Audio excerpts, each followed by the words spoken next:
另外是国民家欢喜看9月21号的中嘉台南电新闻，台南市消防甲警察人力不足问题，一直是各界关心，嘛是议员争取的焦点。特别伫县境顺治以后，9月1号市警局才提报175位缺额，毛议员李宗成甲蔡永辉伫总日巡要求市警局一定要尽速保护到。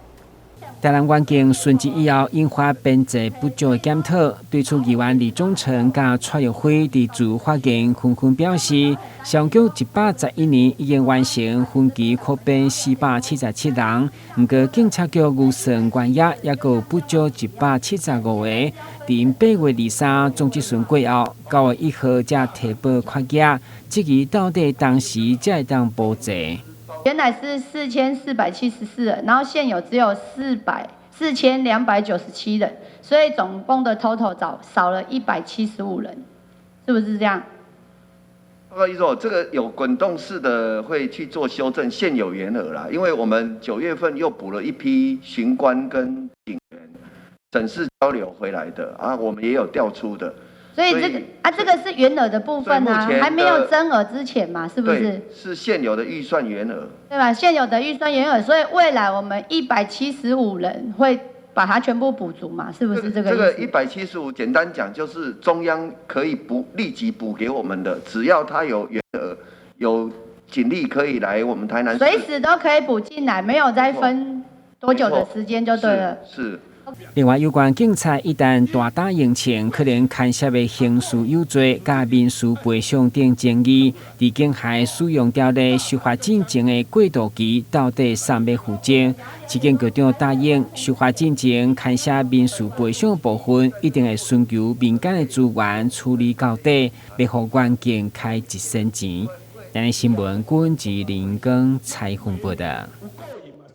议会总集训来到自由发言，议员蔡秀慧持续关心环境执勤安全，会中具体建议市警局添购远端监控的行车记录器，用所谓科技的方式来打击犯罪。对此，市长黄伟天嘛回应，会建议实际需求赶紧来执行。为了保障环境执勤安全，议员蔡淑慧伫自由发言检讨进程2位警员殉职。如果当时行车记录器被歹徒抢走，相信对破案会大大影响，所以要求行车记录器要同步连接远端的资料库，加交通地区法定中心嘛要直接连线，千万唔通因为卡伫经费较济，以后佮发生危险。对此，警察局长嘛答应市区的分局先来试办。我们的远端传送真的是非常的重要。今天如果我们的密录器，甚至我们的行车记录器，在远景执勤的时候，能够同步远端传送到所谓我们的资讯中心，或是所谓的台南市智慧交通中心。如果说这台远景它正在执勤当中，他感觉到他的执勤可能他的危险性他不可预知，或许他同步传送的当下，就算他的行车记录器、密录器被歹徒拿走了，但是我们远端的传输已经接受到他的讯息，甚至可以让这台执勤的勤务车在它方圆500公尺的范围内，所有的勤务车能够同步去支援它。我想造成这样的遗憾应该会减少。旧市区那个地理的状况差异很大哦，旧县区它是比较幅员辽阔。那我也愿意哦，在我们有限的经费哦，在市区的分局先来试办哦，因为目前在各县市警察局，据我们了解，并不是很普遍。议员积极呼吁市府爱用所谓科技的执法系统来打击犯罪，市长嘛具体回应对3个层面来想办法克服。说我们现在马上就比照其他县市来这个用市款来做，那这是一种解决方法。另一种方法是跟中央的申请经费，希望中央全国统一的来做。第三种方法，其实你也知道，很多的这个录影镜头跟主机是分开的，所以只要你的录影镜头是跟主机，就算主机在这个车内的某个部分，像这个飞机的黑盒子一样，它的录影镜头就算被人家拔走了。就算主机还在，所以说歹徒没有那么容易、那么快找到主机，而且能够把它破坏。因为个别设备需要较大经费，如果会当有中央的补助，相信保障基层的需求会当赶紧达成。今日新闻军自林光采访报道。今日921嘛是国家防灾日，议员创全伫自由发言提醒市府，台南帮屋201已经是全台第2老，要求加速推动防灾型的都市更新，来保障市民徛起安全。议员创全表示，因为台南房价所得比起价幅度高达31%，已经是6都第1，而且市民房屋贷款的负担嘛对28.89提升到36.84，代表无食无啉无开，爱9档外才买得起。议员以国际标准来看，批评台南已经沦为过度开发，徛起的正义受到严重损害。房价所得比。所谓的9.20，代表说我们台南市的市民爱不吃不喝不花高档我靠我都买得起房子，大概是这样。那世界银行的标准已开发国家所得比大概一般是1.8到55发展中的国家是3到6，那比值越大，就是居民对住房的支付能力是越低，所以很不幸，如果依照这样的比例我们当然很不希望看到这样了。我们的支付力已经降低了，所以恐怕是在往低度开发国家。谢谢议员，你讲的也很没错。像台北市2017年那个时候全台北市人口大概270万，现在已经降到248万，降了20几万，结果房价还是涨，人口往外流，房价还是涨。对，可能要等到这个像韩国现在日本韩国一样老化到一定的程度，不然买厝才变成开始那所以，但是我们等不到那时候了，大概年轻人大概就买不起房子，就要饿死了除了徛起的正义，因为这摆地动的威胁，议员嘛关心徛起安全。因为根据统计，台南房屋年龄平均33.2，有超过5成，竟是30档以上，已经是全台湾第2老，所以要求市府爱加速推动防灾型的都更。补助老厝的检测费用等系统性盘点，一定要提出应对办法。台南新闻军自林光采访报道。迎接疫情以后的观光商机，市府观光旅游局针对民宿认证的培训，举办4提出的辅导课程，来加强业者的专业能力。因为根据统计，虽然疫情威胁，不过台南的民宿甲饭店的成长数是全国上济。对此，市长嘛对未来观光发展真有信心。透过培训课程，或是要经营民宿业者，会当提升住宿环境、服务品质甲防疫安全，确保旅客住宿体验。未来台南市政府也会持续以观光为整体目标，整合扩局处的资源，并连接地方的经济发展，创造多赢的观光效益。事实上，台南的民宿或者是一般饭店或者是观光饭店，它的客诉率是最低的，住宿率是最高的。那如何维持这个好的传统？如何维持这个这一块府城观光的金字招牌？我们就希望说，有心投入的人能够早先了解如何经营，如何做得好的经营，知道客户的导向。那这样子避免走冤枉路，避免踩这个陷阱，甚至于避免因为自己的疏忽而影响到整体的台南民宿观光业者的这个形象。所以说这边非常重要。大家偶尔会在新闻上看到，各地的民宿有一些状况，包含是服务的态度啦，或者是环境的一个整洁啊、硬体的一个状况啊，我们都希望这些新闻尽量不要发生在台南，因为每一家业者都代表着台南，都代表着我们对外接触的第一线。所以今天的优质民宿评鉴，这个是台湾这个是政府我们是第一家做的。那我们第一阶段，我们结合了中央的政策，我们帮忙中央推动好客民宿。那第2个阶段呢，我们就是我们的加分项，就是在特色的部分，大家各自的特色有哪一些，我们在这里面我们来做一个展现。台南市今年针对民宿办理辅导计划，除了安排课程以外，也推出优质民宿认证机制，分为毛小孩、生态景观、风格、亲子甲背包客5大类进行评比。透过制定认证指标，让民宿更会当答应旅客需求，也予优质民宿认证，成为业者公营，这会迎接疫情后的观光商机。台南新闻张硕维采访报道。先休息一下，马上回来新闻现场。香喷喷的月饼出炉了，不管是栩栩如生的兔子，还是印着中秋团圆字样，怎么看它就是月饼。但其实这是尽心生计，因应即将到来的中秋节，特别推出的手工皂月饼礼盒。依照不同客户需求搭配，选用国外进口有 SGS 认证的天然精油皂基，每颗都是下定才制作的复方皂，让收礼的人既不会造成体重负担，用了还能滋润皮肤。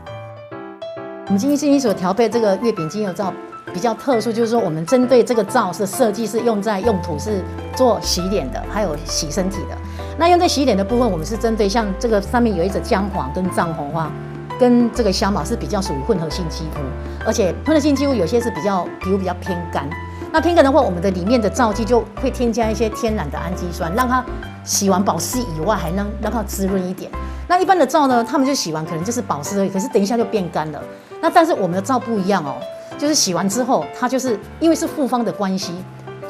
所以它可以发现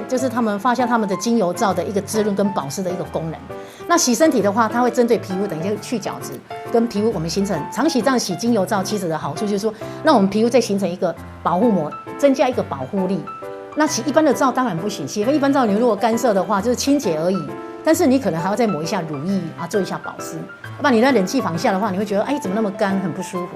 那如果太干的话，我们皮肤如果一晒太阳，其实会痛，因为没有保护膜了。所以精油皂为什么会一直那么受到市面上喜欢那么多人喜爱，就是因为它的功能性有比较贵一点，但是它的功能性真的比一般我们清洁皂好很多。除了月饼造型，静心也会根据客人需求，协助寻找不同的模具，让手工皂造型多变，不同节日都能有订单上门。其实都是客户的需要，我们再去帮他们找这种模具来帮他们做。那做的时候，我们像现在目前南区区公所他们现在最近的父亲节有要颁发父亲节的活动，所以说就订这个按摩皂，他觉得蛮有意义的，因为跟一般的皂比较不一样，因为他拿回去就可以这样洗一洗，起泡之后可以就这样子做按摩，很舒服。然后这也是一头皂底的，就是说头部也可以洗，脸也可以洗，身体都可以洗。好，所以我们很多皂有的是一皂到底的，一种是只有洗脸部的，洗身体还是有分开。好，所以我们有做很多像这些造型的部分，像不同的颜色、不同的功能，比如说你喜欢海洋系列啦，你可能比较缺能量啊，那我们就跟客户问啦，你如果比较缺能量不足，皮肤比较暗沉，那我们就用海洋系列啊。那如果说我想青春一点、冻龄一点，那我就用玫瑰的啊。好，那我想说我要更有活力，还要更有杀菌功能，不要避免蚊虫咬伤。那我们可能就是会用一些像这个姜黄啦，还是我们的香茅的部分下去调在一起使用。天然精油皂基只要经过加热融化，搭配模具的使用，就能跳脱传统肥皂方正的造型，让消费者爱不释手。看看这小朋友目不转睛地盯着眼前的蛋糕，恨不得能全部带走。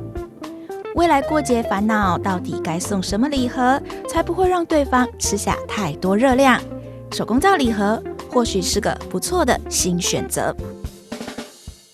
中中是台湾第一间中学，创办高达已经137档，培育出无数的优秀人才。虽然近年来面临财务的危机甲少子化的威胁，不过因已经成功转型精致化的教育。伫今年庆祝生日，嘛要举办名人系列讲座，来扩大学生的眼界。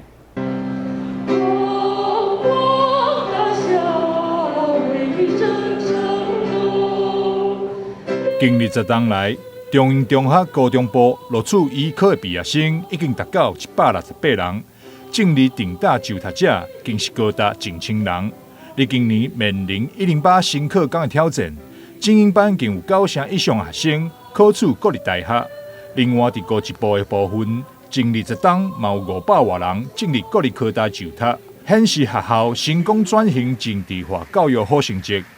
今天是我们学校137周年的校庆，感谢各界贤达，还有我们董事会，还有家长会，还有校友会们来大力支持我们学校。我们学校目前在国际教育的区块里边有通过这个双语班的设立，还有通过3项国际教育认证。特别值得庆贺的是，我们优质的教学团队，让我们学校在很多的升学成绩里边，每一年都再创佳绩。特别在还有其他的这个竞赛里边，我们国语文、英语文，还有数理、科展以及技能类的全国性的技能竞赛，还有各类的体育赛事，我们都有相当亮眼的成果。这都要归功于我们所有教职员工的努力。中营中学家长会总会长尤亚乔从年以来，带领众委员聆听师生的心声和需求，为学校举办未少有意义的活动，为了回馈学校对着囡仔付出。中营中学家长会发起一系列名人讲座，邀请乌熊学院发起人、台北大学犯罪学研究所沈博阳教授、艺人唐崇盛、亚洲10大名师范泽刚。台南市观光旅局长郭珍惠等重量级贵宾，甲学生分享知识，翻转学生的眼界。这个当然是我们家长会送给学校的一个贺礼，当然受益者还是我们的孩子，所以我们办理名人讲座。第一，我们就找了这个最近最夯的黑熊学院沈博阳教授，特地从台北下来帮我们的孩子上一堂课，就是治安跟认知作战。我想这个是外面想听都听不到的课程。再来就是我们邀请全方位艺人，也是我们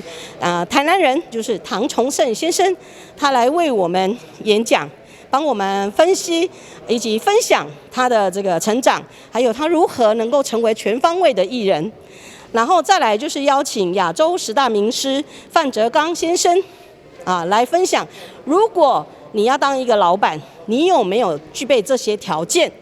然后最后我们再邀请我们台南市政府最美丽的局长、观光旅游局局长郭珍惠局长来为我们分享他的斜杠人生，他如何从一个台日交流协会理事长，然后一直担任到我们的观光旅游局局长，可以在这么短短的几年之内能够发挥他的所长。我所认识的她是台南第一才女，所以我非常的荣幸以及非常的开心，可以邀请这些好朋友们来分享他们的人生经验给我们长荣中学的孩子。校长许德胜表示，中营中学秉持育智为本、养德为根的引导方式，带领学生成为新世界知识分子。嘛，也感谢家长会信任和支持，因为有这么强大后援，让中营中学有更多能量。希望会当服务更多学子。台南新闻张秀维采访报道。嘉福中心的助理青年为安全伫事业有成以后，抱着饮水思源的心情，决定以南台南嘉福中心作为起点，展开长达1个月行路环岛，用双脚踏遍全国各地嘉福中心，而且每到一位嘛将捐款1万块，预计10月13号回到台南。民国67年，接受南台南嘉福中心帮助的青年为安全，伫事业有成以后，抱着吃果子、拜树头的心，决定用行路环岛，展现家己无同款的人生经历，甲社会回馈。中秋过后，9月12号，伫师兄师姊的鼓舞，以南台南嘉福中心作为环岛的起点，将展开长达1个月公益愿望。预计10月13号回到台南。这个计划其实我很早就有在想了因为最近工作上都还蛮稳定的，然后想要执行这个计划，因为我从小就在教辅中心那个接受他们的帮助，然后之后我国小6年级的时候去仁爱之家深受政府的帮助，还有各县我们县市的那个里长，然后帮我们介绍去家福跟仁爱之家，我心里非常的感到温馨，也感谢政府的资助。为安全面对这桩行路环岛行程，伊讲其实无特别训练，而且佮坚持家己一个人行。虽然会有体力甲天气顶未知数的考验，不过伊强调会靠一份勇气来完成。去环岛的话，我并不会觉得惶恐，因为我觉得应该是勇气。只要有勇气的话，就算身体不是很健全，很好，但是只要你有这个勇气的话，有这个毅力，我想我一定会完成这个环岛的计划。这是公益圆梦吼。对对对对。为安全事业有成以后，嘛担任过真善美赛主会第29届会长。这回行动嘛要感谢太太支持，予伊无后顾之忧。而且明年3月也要继续到澎湖、金门、马祖3位外岛的家扶中心，用双脚行出全台感恩之路。台南新闻军志林根采访报道。富城在地画家欧文钦过去伊是专长画美食甲风景，即摆伊有所突破，锁定铁学家的系列来创作，预计要画70来当作家己70岁生日礼物。今年68岁富城在地画家欧文钦将要迎接70岁生日。过去伊的专长是画美食以及风景，即摆伊决定随着家己的心，独搬自我。开始铁学家系列画作，就是70岁了，已经有人生的历练啊，刚好顺便检讨一下，而且把各种画风都发挥，就往抽象这样方面这样看能不能更上一层楼，尝试弄这个题材，我会把各种作画的方法都发挥出来，不管是抽象的、写实的，想适合什么题材，我就用什么方法去画。目前伊画了18幅画作，历史上中西方的铁学家拢是伊创作的灵感。伊伫诗人苏东坡的后壁画了一块东坡肉，已经过身的立委朱高正嘛认为，画伊的原因不是因为伊的思想。单纯只是朱高正是伊隔壁班的同学，更为了伊经典的跳岛画面，连伊的小孙仔嘛会当成为画作的素材。现在画了18幅了，还有2年计划就画到70幅。现在这是其中的一幅，这一幅叫做希腊的享乐主义的哲学，就是在夏威夷的那个。叫卢奥，有跳舞啊，整个晚上就是跳舞，然后烤猪啊 ，barbecue 啊，随你吃这样啊。有一个话有争议，我把我的孙子也放上去，我的2个孙子也在里面。欧文钦即摆跳脱传统思想，伫铁学家系列当中开始抽象画风，100画作。代表欧文钦对一本册研究以及解读，目前作品正一个加比画廊展出，欢迎大家前往参观。台南新闻杨顺怀采访报道。因有固定澳洲风味的城市概念店，即摆甲台湾刀剑大师陈婉峰合作，将展出天地神风的系列作品，让大家欣赏顶级刀剑的工艺。因为有同款特殊的金属工艺，有着古典欧式氛围的城市概念店，特别甲台湾刀剑大师陈婉峰合作。陈婉峰大量吸取欧美刀剑制作的概念，将有着西方元素的作品放伫咧店内展出，将店内的风格完美搭配。自己的本业也是在做金属钣金，那时候他们就提出一个很有趣的一个合作，就是说金属跟金属之间有怎样的一个碰撞。那陈远芳老师他本身是一个刀剑的工艺老师，那我们呢本身就是以设计跟艺术把它带进我们的 tableware。伫展出的作品当中，这支亚瑟王剑上吸引大家目光。原本只是西方的传说，透过故事内容的记载，佮加上高超的技术甲想象力，台湾风成功将传说化为现实。亚瑟王这个就跟我们现在的这个欧式建筑非常的像。它其实是用陈远芳老师是用台湾的工艺，然后去做出欧式西式的这样子一个尊贵的一个象征。那我们把这一把亚瑟王剑呢，它代表着尊贵，然后权力的一个象征，所以我们把它放在主位。那旁边还有尊贵的路易13彰显着。这摆嘛特别甲知名艺术家王定宇合作。首度推出运用科技设计的拓荒牛，以 3D 列印技术制作而成，材料以不锈钢为主，完成了后，搁镀上24K 金，打造散发金色光芒的金箔仔牛。无论是台湾风的刀剑工艺，也是王庭宇的金牛作品，拢互观赏的人看到金属创作的各种可能。台南新闻杨顺怀采访报道。感谢收看9月21号的中嘉台南电视新闻，我是郭文杰，咱再会。